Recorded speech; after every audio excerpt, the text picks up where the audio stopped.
when the curatorial team from the V&A came here to see me to talk about including the Hacienda in the exhibition, my ears pricked up like crazy, thinking, well, hold on, well, yeah, I'm really happy that you want to include the Hacienda, that's fantastic, but what about the design of the whole exhibition? And I kind of gave them a bit of spiel about that, and so we ended up being included on the list to pitch for the exhibition, and eventually we won the pitch, we got the gig.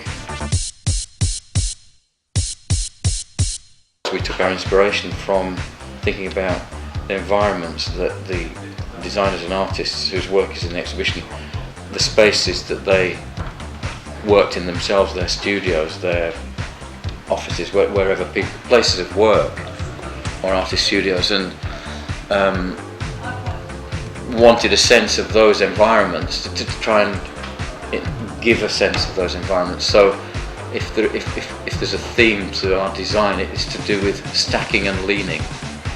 There's a kind of slight temporariness about it, that things are sort of passing through and not looking to be theatrical or faking it.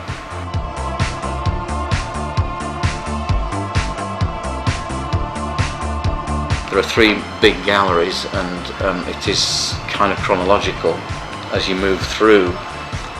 So in the first gallery we've worked with colour quite a lot to represent the different sections of the exhibition, and we've used it in big scale, big bands of colour on the gallery walls. Whereas in the last gallery, which is kind of more representative of now, it is a lot more clinical and laboratory-like and pure and clean, which seems to represent, you know, the kind of conditions that people work in studios now. Everybody's in a fairly clinical environment.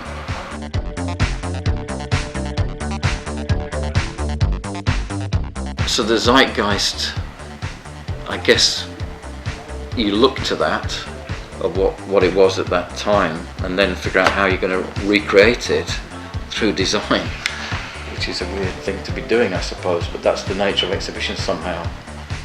And it's where you hit what level you decide to kind of level it on, how literal or how abstract, how distant the link is.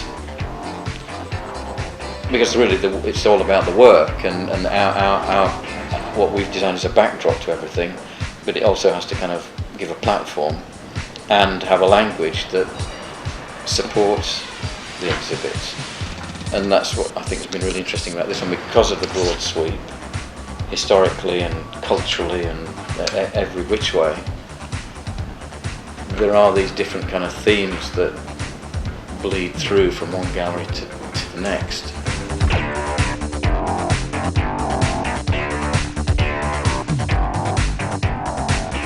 The Hacienda is in a corner of the gallery in a very, very tall space.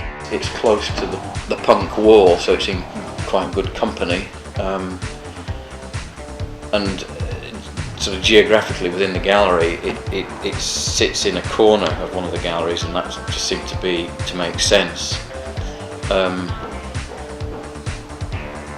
And so I view it's an installation. It's kind of it's not meant to be the real thing. It can't possibly be, or to try to be the real thing. It's just an installation of component parts that seem to be the most recognisable and iconic. You know, simple things like roadside bollards, cat's eye stripes on columns, and stripes on the edge of the dance floor, and a neon sign saying the Kim Philby Bar. And we've got a projection screen, a video screen that matches one of the two original ones with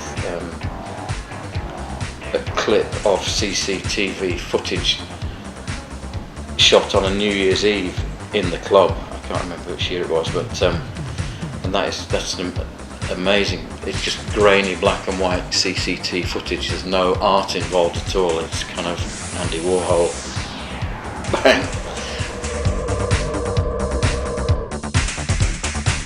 Distinctly remember the opening night, and Tony Wilson, in his infinite wisdom, decided that the person to